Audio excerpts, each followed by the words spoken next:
Hello friend, this is Sagar Sharma. Welcome to my YouTube channel. Hope you are doing well.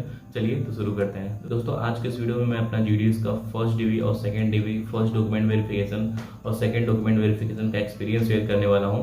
दोस्तों, इस video में मैं बताऊंगा आपको कि फर्स्ट डॉक्यूमेंट वेरिफिकेशन कैसे होता है और उसमें क्या क्या डॉक्यूमेंट्स लगते हैं, और दोस्तों सेकंड डॉक्यूमेंट वेरिफिकेशन जो होता है वो कैसे होता है, उसमें क्या क्या डॉक्यूमेंट्स लगते हैं। और दोस्तों, मैं ये भी बताऊंगा कि जितने भी डॉक्यूमेंट्स लगते हैं, डॉक्यूमेंट्स कहाँ से बनवाएंगे आप और कहाँ से आप आसानी से बनवा सकते हैं उसको। दोस्तों चलिए शुरू करते हैं। तो दोस्तों, अगर मैं बात करूं फर्स्ट डॉक्यूमेंट वेरिफिकेशन के बारे में, तो दोस्तों आपको पता है कि जैसे ही आपका मेरिट लिस्ट में नाम आता है उसी दिन से दोस्तों आपका फर्स्ट डॉक्यूमेंट वेरिफिकेशन जो है उसका प्रोसेस स्टार्ट हो जाता है। दोस्तों, आपको टोटल कुल मिला के आपको 15 दिन आपको मिलता है समय फर्स्ट डॉक्यूमेंट वेरिफिकेशन के लिए, और दोस्तों सेकंड डॉक्यूमेंट वेरिफिकेशन के लिए 15 दिन का ही समय मिलता है। तो दोस्तों, जैसे ही आपका फर्स्ट डॉक्यूमेंट वेरिफिकेशन स्टार्ट होता है, मतलब जैसे ही आपका मेरिट लिस्ट में नाम आता है दोस्तों, आपका उस दिन से आपका डॉक्यूमेंट वेरिफिकेशन का प्रोसेस स्टार्ट हो जाता है। तो दोस्तों, सबसे पहली बात, जब आप फर्स्ट डॉक्यूमेंट वेरिफिकेशन के लिए जाएंगे तो दोस्तों फर्स्ट डॉक्यूमेंट वेरिफिकेशन में जो जो भी मैं डॉक्यूमेंट्स बता रहा हूँ वो सारे डॉक्यूमेंट्स आप नोट डाउन कर लीजिए, वो सारे डॉक्यूमेंट्स आप लेके जाइएगा। दोस्तों देखिए, फर्स्ट डॉक्यूमेंट वेरिफिकेशन में 3 डॉक्यूमेंट्स बहुत इंपॉर्टेंट होते हैं। दोस्तों 3 डॉक्यूमेंट्स हैं क्या? दोस्तों पहला डॉक्यूमेंट होता है मेडिकल सर्टिफिकेट।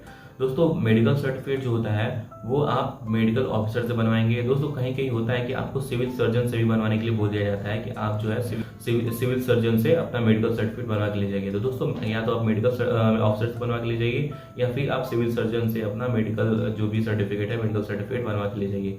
दोस्तों देखिए, जो मेडिकल सर्टिफिकेट बनवाएंगे उसका जो फॉर्मेट होता है दोस्तों, उसका फॉर्मेट आप जहां भी डिस्ट्रिक्ट हॉस्पिटल पे जाएंगे दोस्तों उन लोगों के पास मेडिकल फॉर्मेट होता है। दोस्तों आप अकेले नहीं है जो कि मेडिकल सर्टिफिकेट के लिए जा रहे हैं, वहाँ पे बहुत सारे बच्चे ऐसे हैं जो कि मेडिकल फिटनेस सर्टिफिकेट के लिए जाते हैं। डिफरेंट एग्जामिनेशन में डिफरेंट प्रोसीजर में उनको ये जरूरी होता है मेडिकल सर्टिफिकेट का जो भी फॉर्मेट होता है। दोस्तों वही फॉर्मेट एक्सेप्टेड है। ऐसा नहीं है कि आप फॉर्मेट पे ही बनवा के लाएंगे तभी आपका चलेगा। दोस्तों किसी किसी डिवीजन पे होता है वो बहुत हद कर देते हैं कि नहीं उनको फॉर्मेट ही चाहिए होता है। लेकिन दोस्तों अगर मैं आपको बताऊं तो जो मेडिकल ऑफिसर या जो सिविल सर्जन होते हैं उनके पास स्टैंप और साइन ही बहुत इंपॉर्टेंट होते हैं आपके मेडिकल सर्टिफिकेट के लिए, मेडिकल फिटनेस सर्टिफिकेट के लिए। तो दोस्तों ये मेडिकल फिटनेस सर्टिफिकेट या तो आप डिस्ट्रिक्ट हॉस्पिटल में बनवा सकते हैं, ठीक है, आप मेडिकल ऑफिसर से बनवा सकते हैं, या जो सिविल सर्जन है उनकी भी सिग्नेचर स्टैम्प लेके आप बनवा सकते हैं, आसानी से आपका बन जाएगा। और दोस्तों एक चीज और, जो भी ये मेडिकल ऑफिसर और ये जो भी डॉक्टर सब बनवाएंगे वो गेस्टेड ऑफिसर रहने चाहिए, ठीक है। गेस्टेड मतलब कि राज्य सरकार या केंद्र सरकार के अंदर वो जरूर काम करने चाहिए, मतलब कि उनके अंडर वो आने चाहिए, गवर्नमेंटेड होने चाहिए।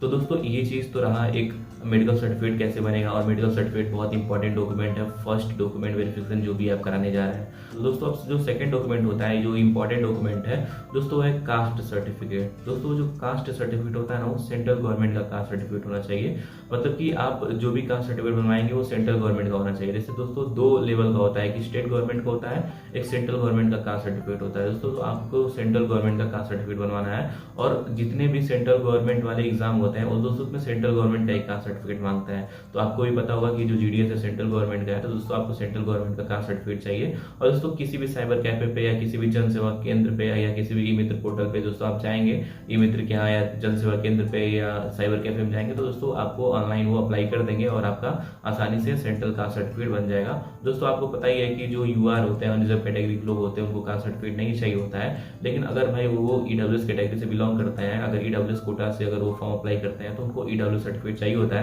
लेकिन दोस्तों एक चीज और केस आता है कि अगर मान लीजिए आप ओबीसी कैटेगरी से हैं, आपका सिलेक्शन यूआर पे हुआ है, तो दोस्तों उस केस में आपको चाहिए तो नहीं कास्ट सर्टिफिकेट, लेकिन वहां पे डिवीजन वाले मांग लेते हैं, तो भाई उससे अच्छा है कि आप बनवा के ले जाइए, क्या दिक्कत है, ठीक है। तो दोस्तों ये रहा कास्ट सर्टिफिकेट बारे में। और दोस्तों थर्ड जो मोस्ट इंपॉर्टेंट आपका सर्टिफिकेट है या डॉक्यूमेंट बोल देते हैं दोस्तों, जो थर्ड मोस्ट इंपॉर्टेंट सर्टिफिकेट है दोस्तों वो है आपका 10th की मार्कशीट। दोस्तों आप ओरिजिनल अपनी 10th की मार्कशीट लेके जाइएगा। दोस्तों ये तीनों डॉक्यूमेंट तो आप लेके जाएंगे ही, और साथ में इन तीनों का फोटोकॉपी जीरोक्स भी करा लीजिएगा हर एक डॉक्यूमेंट का, मतलब कि मेडिकल सर्टिफिकेट का 2 जीरोक्स, 2 फोटोकॉपी, और कास्ट का 2 फोटोकॉपी और 10th की मार्कशीट का 2 फोटोकॉपी आप करा के ले जाएंगे। और दोस्तों उन सभी के नीचे आपको अपना साइन कर देना है, मतलब जितने 6 पेज आपको होंगे, टोटल 6 पेज होंगे, उन सभी के नीचे अपना साइन कर देना है। वही साइन आप करेंगे जो कि आप फॉर्म अप्लाई करते टाइम साइन किए हैं। दोस्तों बस आपका ये सेल्फ अटेस्ट इसी को बोलते हैं, सेल्फ अटेस्टेड फॉर्म दोस्तों इसी को बोलते हैं। ये सेल्फ अटेस्ट करके आप दे देंगे उनको फर्स्ट डीवी में। आपका बस इतना ही प्रोसीजर होगा। दोस्तों आप पासपोर्ट साइज फोटो भी अपना लेके जाइएगा साथ में, अगर वो मांगते हैं तो आप उनको दे दीजिएगा।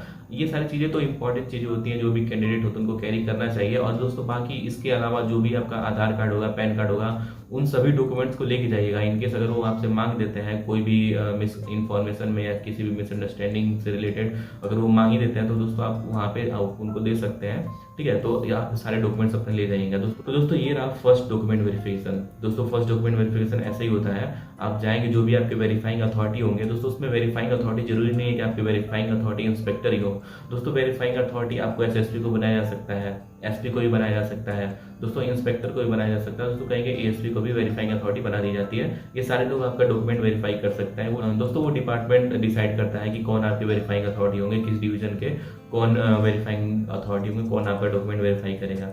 तो दोस्तों एक चीज़ और होता है, जब भी आप फर्स्ट डिवी कराएंगे अपना तो आपको उसके बाद आपको एक्सेप्टेंस लेटर मिलता है दोस्तों, जिससे आपको पता चलता है कि आपका जो फर्स्ट डिवी वो सक्सेसफुल हो गया, आपके सारे डॉक्यूमेंट सक्सेसफुली टैलीड हो गए हैं दोस्तों। एक चीज़ और होता है उसमें कि होता क्या है बहुत सारे बच्चों के साथ कि उसमें फर्स्ट डिवी के बाद उनको एक्सेप्टेंस लेटर नहीं मिलता है दोस्तों। देखिए होता क्या है ना कि कभी कभी जो भी आपके वेरीफाइंग अथॉरिटी होंगे, ठीक है, वो वहाँ पे मौजूद नहीं होते हैं, उनको भी कोई काम पड़ जाता है तो उनको बाहर जाना पड़ता है दोस्तों। उस केस में वो करते क्या है ना, किसी भी कर्मचारी को जैसे एमटीएस हो गया, पी हो गया, किसी को भी बैठा देते हैं डीवी कराने के लिए, डॉक्यूमेंट वेरिफिकेशन कराने के लिए, क्योंकि बस टैलीड करना होता है। और वो करते क्या है ना कि वो आपको एक्सेप्टेंस लेटर नहीं देते हैं, बस दिखा देते हैं, और कभी कभी तो दिखाते भी नहीं है, कहते हैं कि आपका फर्स्ट डिवी सक्सेसफुल हो गया है, फिर आप सेकंड डिवी के लिए मैसेज जाएगा आपके मोबाइल नंबर पे या ईमेल पे आपको मैसेज आएगा दोस्तों। उस केस में आपको डरना नहीं है दोस्तों, वो इसीलिए आपको एक्सेप्टेंस लेटर नहीं देते हैं क्योंकि उस पर साइन नहीं होता है, क्योंकि जब आपको एक्सेप्टेंस लेटर मिलेगा तो बिना साइन किए हुए एक्सेप्टेंस लेटर आपको नहीं मिलेगा, तो इसीलिए आपको एक्सेप्टेंस लेटर नहीं मिलता। आप डरिएगा नहीं अगर आपको नहीं मिल रहा है तो, ठीक है।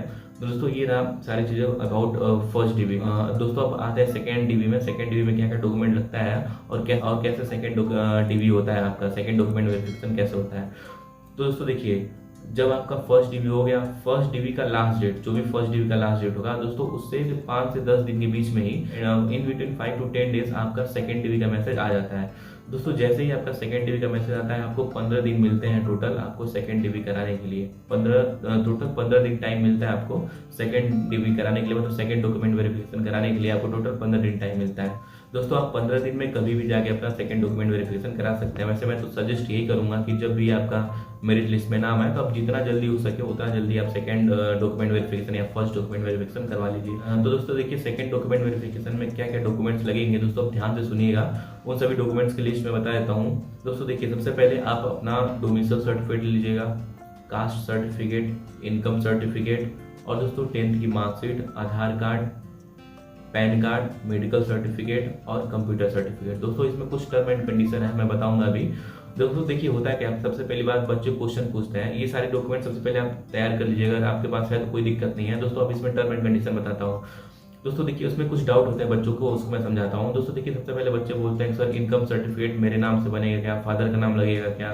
दोस्तों जो भी इनकम सर्टिफिकेट आप बनवाएंगे दोस्तों वो आपके नाम से होना चाहिए, ठीक है। मैं मानता हूँ आप अनएम्प्लॉयड हैं, ठीक है, तो आपका इनकम सर्टिफिकेट कैसे बनेगा दोस्तों, उस इनकम सर्टिफिकेट में आपके फैमिली का इनकम दिखाया जाता है, ठीक है, आपका इनकम नहीं दिखाया जाता है दोस्तों। सभी स्टेट का अपना अलग अलग तरीका है इनकम सर्टिफिकेट बनवाने का, बट आपको इनकम सर्टिफिकेट चाहिए। अगर आपके डिवीजन पे नहीं लेते तो बात की बात है, बट आप अगर जा रहे हैं फर्स्ट सेकंड डिवी के लिए दोस्तों, अगर आपके पास इनकम सर्टिफिकेट है, अगर वो बन सकता है तो जरूर बनवा के ले जाइएगा, रिस्क नहीं लीजिएगा दोस्तों। ये रहा इनकम सर्टिफिकेट बारे में। और जो भी इनकम सर्टिफिकेट बनेगा वो आपके नाम से रहेगा। आप अनएम्प्लॉयड है तो आपके पापा का या फैमिली का जो भी इनकम होगा उसमें दिखाया जाएगा दोस्तों। ये हुआ आपका इनकम सर्टिफिकेट दोस्तों। दूसरा आता है, अगर हम बात करें तो कास्ट सर्टिफिकेट। तो दोस्तों कास्ट सर्टिफिकेट तो वही सेम रहेगा जैसे आप बनवाए थे उस टाइम, वही कास्ट सर्टिफिकेट रहेगा, ठीक है। अगर ओरिजिनल नहीं सबमिट किया गया है तो ओरिजिनल सेकंड डिवी में हो सके तो आप ले लिया जाए। ओरिजिनल लेते नहीं है, एक्सेप्ट नहीं करते हैं, फोटो कॉपी ले लेते हैं, ठीक है। तो कास्ट सर्टिफिकेट हो गया।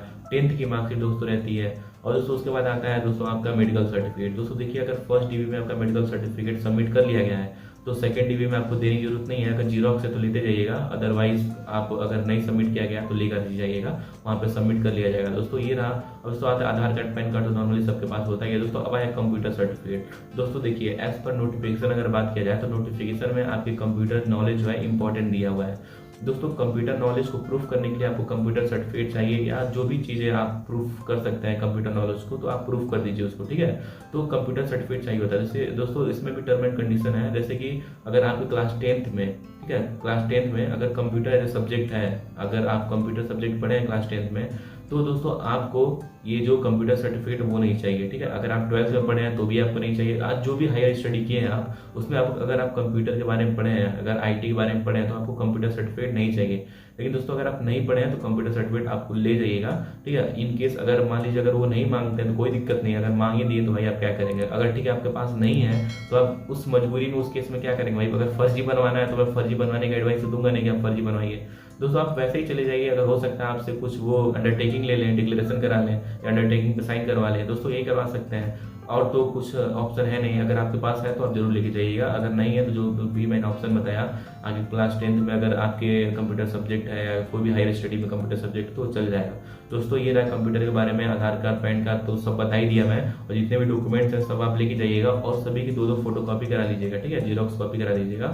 और दोस्तों देखिए होता है क्या ना कि कहीं कहीं डिवीजन पे आपके ओरिजिनल जो भी आपके सर्टिफिकेट है वो सबमिट कर लिए जाते हैं, ठीक है, और कहीं कहीं आपके नहीं सबमिट किए जाते हैं। तो दोस्तों देखिए एक चीज मैं इसमें बता दूं कि आपके जो भी डॉक्यूमेंट सबमिट किए जाते हैं वो 4 से 5 महीने के लिए सबमिट किए जाते हैं, ठीक है। उसके बाद आपको मिल जाता है, वो हमेशा के लिए नहीं रखते हैं।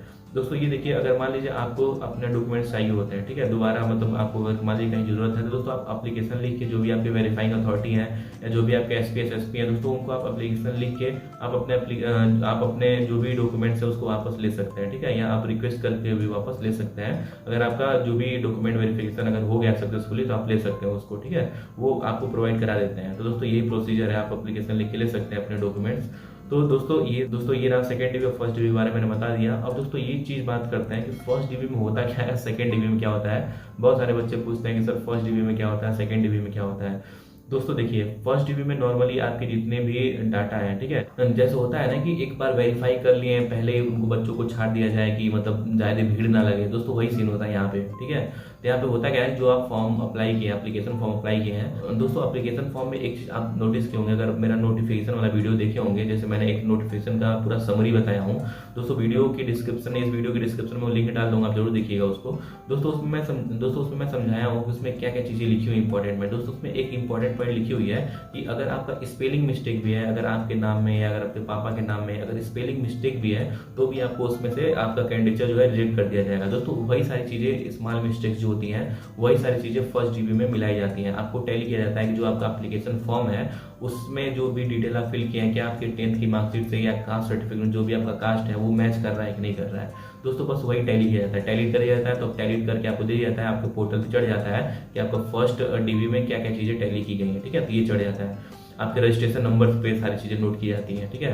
तो दोस्तों अभी आते हैं सेकंड डीवी के लिए। दोस्तों सेकंड डीवी में होता क्या है कि सेकंड डीवी में जितने आपके सर्टिफिकेट होते हैं, जैसे कास्ट सर्टिफिकेट हो गया या आपके 10th की मार्कशीट हो गई दोस्तों, इन सबको ना ऑफिशियली एक्सेप्ट किया जाता है। और मैं ये बोल सकता हूँ कि आपका जो कैंडिडेचर है वो ऑफिशियली एक्सेप्ट होता है, ठीक है। आपके पोर्टल पे आपका जितने भी डाटा होता है उसको चढ़ा दिया जाता है। दोस्तों ये सारी चीजें ऑनलाइन हो गई हैं, ठीक है, सभी चीजें ऑनलाइन होती है, इसलिए धांधली का जो ये होता है ना कि इस पे जो धांधली का चांस होता है बहुत कम हो जाता है। बट फिर भी बच्चे फर्जी मार्कशीट, फेक मार्कशीट बनवा के भी जॉब करते हैं, बट वो बाद में पकड़ाई जाते हैं, ठीक है, बट वो करते हैं।